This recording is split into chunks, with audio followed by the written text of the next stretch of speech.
I am so excited to be here. Everything in America is so much bigger than in Europe. Look at me, I am huge. It's fantastic. And TED Talks. TED Talks are where everybody has great ideas. So the question is, where do those great ideas come from? Well, it's a little bit of debate, but it's generally reckoned that the average person, that's me, has about 50,000 thoughts a day, which is a lot. Until you realize that 95% of them are the same ones you had the day before. And a lot of mine are really boring, okay? I think things like, I know, I must clean the floor. I forgot to walk the dog. My most popular, don't eat that cookie, okay? So, 95% repetition. That leaves us with just a 5% window of opportunity each day to actually think something new, okay? And some of my new thoughts are useless. So the other day, I was watching some sport on television, and I was trying to decide why I just don't engage with it, okay? I mean, some of it I find curious. This is odd. Do you think it would be worth being that flexible just to be able to see your heel at that angle? I do. And here's the thing, I'm never going to be able to relate to that because I'm never going to be able to do it, okay? Well, not twice, anyway, and, But I tell you the truth is, I have never been any good at sport, okay? I've reached that wonderful age now where all my friends say, oh, I wish I was as fit as I was when I was 18. And I always feel rather smug then. I'm exactly as fit as I was when I was...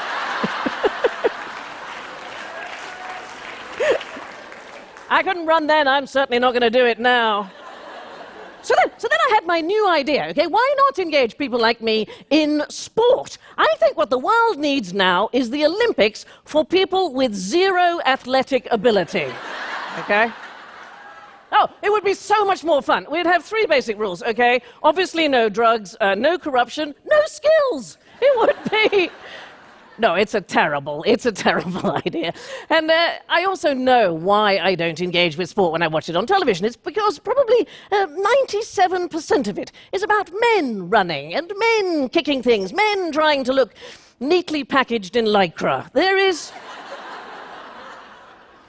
Not always successfully. There is so little female sport on television that a young woman watching might be forgiven for thinking, and how can I put this nicely, that the male member is the very lever you need to get yourself off the couch and onto a sports ground.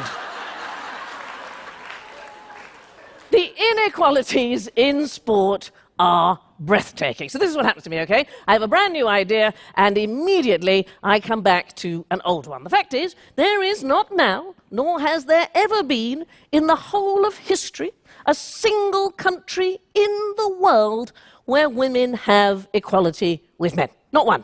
196 countries, it hasn't happened in the whole of evolution, okay? So here's a picture of evolution.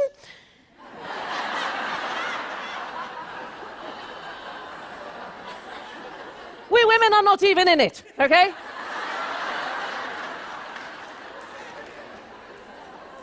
It's a wonder men have been able to evolve quite so brilliantly. So, it bugs me, and I know I should do something about it, but I'm busy, okay? I have a full-on career, I've got 3 kids, I've got an elderly mum. In fact, if I'm honest with you, one of the reasons I came out here is because TED Talk said I could have 15 minutes to myself, and I never have that much time.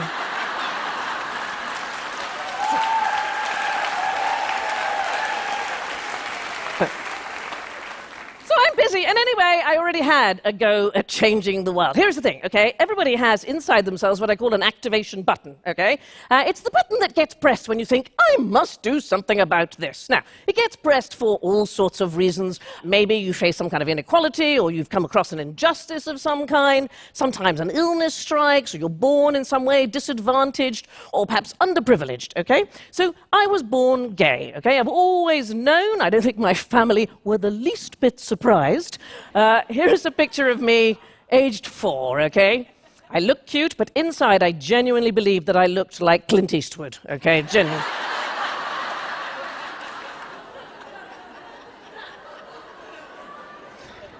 So my activation button was pressed when I had my kids, 3 wonderful kids born to my then partner.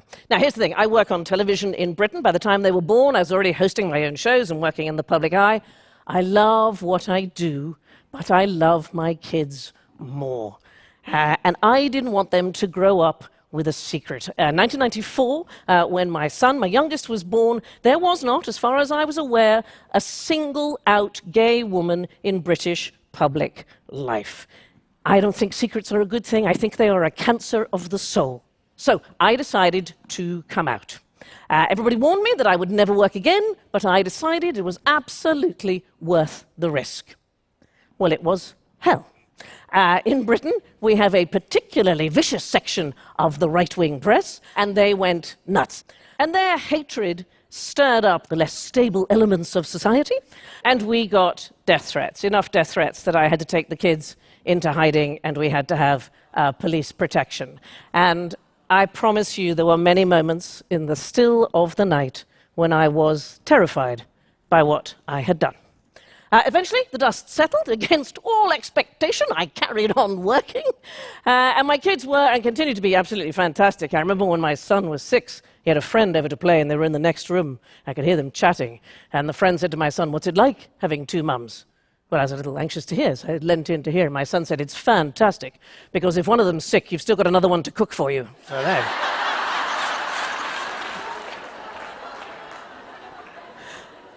So, my activation button for gay equality was pressed, and along with many, many others, I campaigned for years for gay rights, and in particular the right to marry the person that I love. And in the end, we succeeded. And in 2014, on the day that the law was changed, I married my wife, who I love very much indeed. We didn't do it in a quiet way. We did it on stage at the Royal Festival Hall in London. And it was a great event. The hall seats 2,500 people. And what we did was we invited 150 family and friends, and then I let it be known to the public. Anybody who wanted to come and celebrate, please come and join us. It was going to be free to anybody who wanted to come. 2,500 people turned up. Every kind of person you can imagine. Gays, straights, rabbis, nuns, married people, black, white, the whole of humanity was there. And I remember standing on that stage thinking, how fantastic. Job done, love triumphs, law changed. And I genuinely thought my activation days were over, okay? So every year, in that same hall, I host a fantastic concert to celebrate International Women's Day. And we gather the world's only all-female orchestra. We play fantastic music by forgotten or overlooked women composers. We have amazing conductors. It's Maren Alsop there from Baltimore conducting, Petula Clark singing. And I give a lecture on women's history, okay? I love to gather inspirational stories from the past and pass them on. Too often I think history is what I call the Mount Rushmore model, okay? It looks majestic, but the women have been entirely left out of it. And I was giving a talk in 2015 about the suffragettes. I'm sure you know those magnificent women who fought so hard for the right for women in Britain to vote. And their slogan was, "Deeds, not words." And boy, they succeeded, because women did indeed get the vote in 1928. So I'm giving this talk about this, and as I'm talking, what I realized is, this was not a history lecture I was giving. This was not something where the job was done. This was something where there was so much left to do. Nowhere in the world, for example, do women have equal representation in positions of power. Okay, let's take a very quick look at the top 100 companies in the London Stock Exchange in 2016. Top 100 companies. How many women running them? 7. Okay, 7, that's all right, I suppose, until you realize that 17 are run by men called John.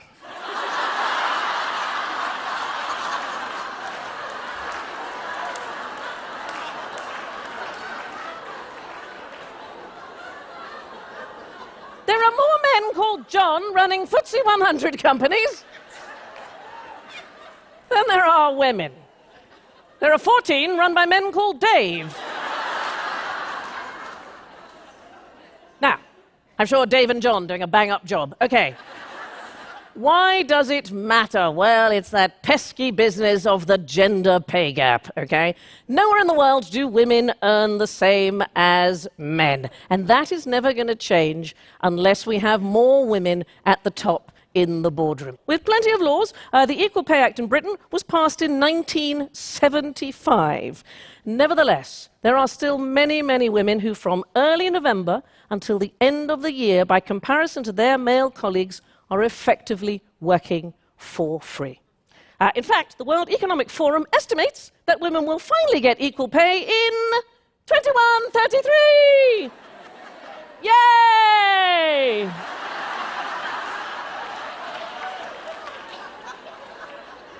That's a terrible figure! And here's the thing. The day before I came out to give my talk, the World Economic Forum revised it, so that's good, right? Because that's a terrible 2133. Do you know what they revised it to? 2186. Yeah, another 53 years, okay? We are not going to get equal pay in my grandchildren's grandchildren's lives under the current system. And I have waited long enough. I've waited long enough in my own business. In 2016, I became the very first woman on British television to host a prime-time panel show. Isn't that great? It's wonderful. I'm thrilled. But 2016! The first television's been around for 80 years. Okay, so maybe television's not so important, but it's kind of symptomatic, isn't it? 2016, the UN were looking for a brand new ambassador to represent women's empowerment and gender equality. And who did they choose? Wonder Woman! Yes, they chose a cartoon, okay? Because no woman was up to the job. The representation of women in positions of power is shockingly low. It's true in Congress, and it's certainly true in the British Parliament. In 2015, the number of men elected to the Parliament that year was greater than the total number of women who have ever been members of Parliament. And why does it matter? Well, here's the thing. If they're not at the table, literally in Britain, at that table, helping to make the laws, do not be surprised if the female perspective is overlooked. It's a great role model, okay, for young people to see a woman in charge. In 2016, Britain got its second female Prime Minister. Theresa May came to power. And the day she came to power, she was challenged, just do one thing. Okay, do one thing in the first 100 days that you're in office to try and improve lives for women in Britain. And what did she do? Nothing. Nothing. Because she's much too busy cleaning up the mess the boys made. Even having a female leader, they always find something better to do than to sort out the pesky issue of inequality. So I keep talking about equality like it matters. Does it? Well, let's take a very quick look at the STEM industries, okay? So science, technology, engineering, and mathematics. Pretty much important in every single aspect of our daily lives. There is the thickest and most incredibly well-documented glass ceiling in the STEM industries. What if the cure for cancer or the answer to global warming lies in the head of a young female scientist who fails to progress? So I thought all these things, and I knew I had to do deeds, not words. And I spoke to my wonderful friend, brilliant journalist Catherine Mayer in Britain, and we, rather foolishly, and I suspect there was wine involved,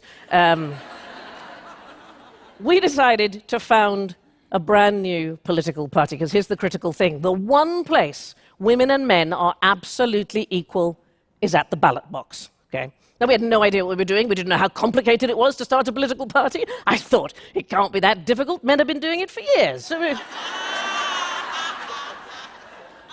So we started by calling it the Women's Equality Party, okay? And straight away people said to me, why did you call it that? I said, I don't know, I just thought we'd be clear. I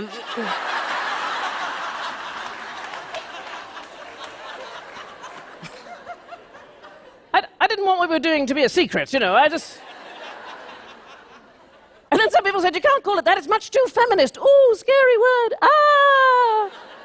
I can't tell you how many times I've heard somebody say, I'm not a feminist, but... And I always think if there's a but in the sentence, it can't all be roses in the garden. And then I started getting asked the hilarious question, are you all going to burn your bras? Yes, because bras are famously made of flammable material. That's why all women spark when they walk.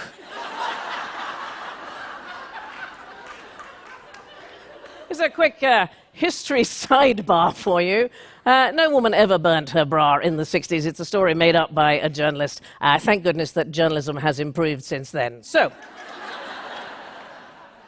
I announced what we were going to do in a broadcast interview, and straight away the emails started coming. First hundreds, then thousands and thousands from every age group, from the very young to women in their 90s, to hundreds of wonderful men. People wrote and said, please, can I help? Please, can I visit you at party headquarters? We didn't have a headquarters. We didn't have a party. We didn't have anything. All we had was a wonderful, tight group of fabulous friends trying to answer emails pretty much 24/7 in our pajamas. We were all busy. Many of us had careers, many of us had children, but we did what women do, and we shared the work. And almost instantly, we agreed on certain fundamental things. First thing, we wanted to be the only political party in the world whose main aim was to no longer need to exist. That's a fantastic idea. We wanted to be the only political party with no particular political leaning. Okay, we wanted people from the left, from the right, from the middle, every age group. Because the whole point is to work with a simple agenda. Let's get equality in every aspect of our lives, and when we're finished, let's go home and get the other chores done. And we wanted to change how politics is conducted. I don't know if you have this, but in Britain we have two major political parties, okay? They're the dinosaurs of politics. And how they speak to each other is shameful and poisonous. And I'm sure you'd never have that kind of name-calling and lying here. Wouldn't it be great if just one politician said, do you know, my opponent has a point. Let's see if we can't work together and get the job done.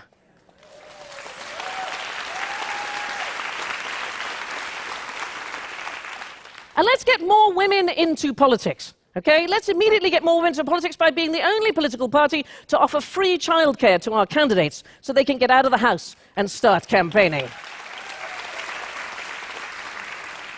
Within 10 months, we had more than 70 branches of our party across the UK. We stood candidates for election in London, Scotland and Wales in May 2016. 1 in 20 people voted for our candidate for London Mayor. And when the men in the race saw how many votes we were attracting, wonder of wonders, they began to talk about the need to tackle gender equality.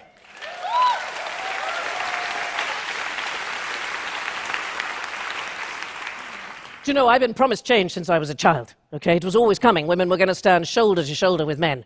And all I got was empty promises and disappointment. Enough disappointment to found a political party. But here is my new idea for today. This is my 5%, okay? And this one is really good. The fact is, this is not enough. It is not enough to found one political party for equality in a single country. What we need is a seismic change in the global political landscape. And the wonderful thing about the model that we have created is that it would work anywhere. It would work in America. It would work in Australia. It would work in India. It's like we've made the perfect recipe. Anybody can cook it, and it's good for everybody, okay? And we want to give it away. If you want to know what we did, we're giving it away. Can you imagine if we could mobilize millions of women across the world to say, that's enough to the traditional battles of politics, to say, stop the bickering, let's get the work done. We could literally change the world, and I want that.